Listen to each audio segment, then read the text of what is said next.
setelah artileri Israel menghantam tenda-tenda pengungsi yang selama ini menjadi tempat berlindung sementara bagi warga sipil yang terusir dari rumah-rumah mereka akibat konflik berkepanjangan. Serangan tersebut dilaporkan menewaskan sedikitnya 3 orang dan melukai lebih dari 30 lainnya, sebagaimana disampaikan oleh pihak Rumah Sakit Nasr, fasilitas medis utama yang menangani para korban.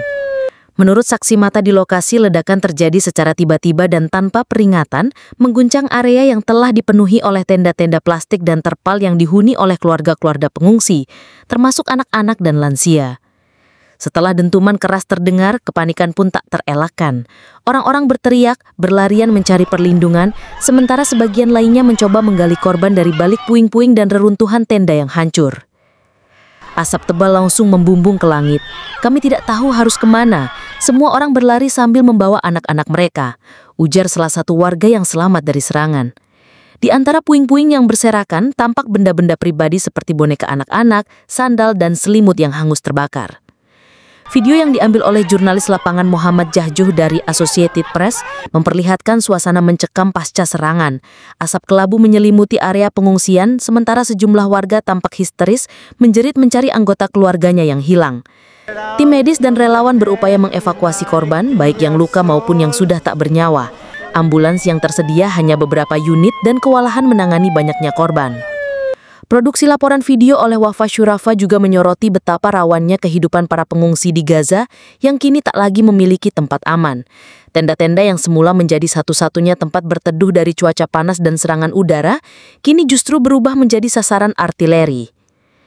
Pihak militer Israel belum memberikan pernyataan resmi terkait insiden ini. Namun, serangan terhadap tenda-tenda pengungsi mengundang kecaman keras dari berbagai organisasi kemanusiaan internasional.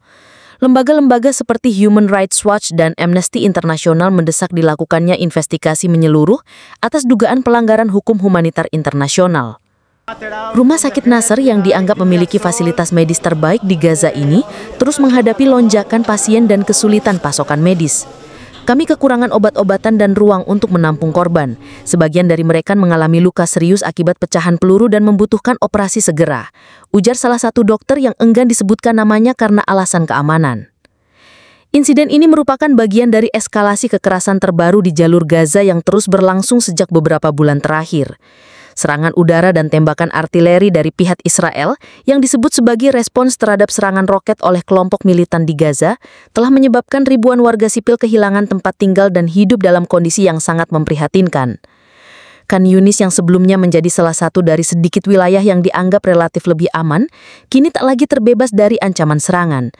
Serangan terbaru ini menunjukkan bahwa bahkan zona pengungsian pun tidak luput dari bahaya, memunculkan pertanyaan serius tentang komitmen perlindungan terhadap warga sipil dalam konflik bersenjata. PBB dan sejumlah negara sahabat kembali menyerukan gencatan senjata, serta dibukanya akses kemanusiaan tanpa hambatan ke Gaza. Namun hingga kini, belum ada tanda-tanda penurunan intensitas konflik. Ribuan pengungsi kini hidup dalam ketakutan, sementara kebutuhan dasar seperti air bersih, makanan, dan layanan medis semakin sulit dijangkau. Serangan terhadap tenda pengungsi ini menambah daftar panjang tragedi kemanusiaan yang menimpa rakyat Gaza. Bagi banyak warga, harapan untuk hidup dalam damai kini terasa semakin jauh.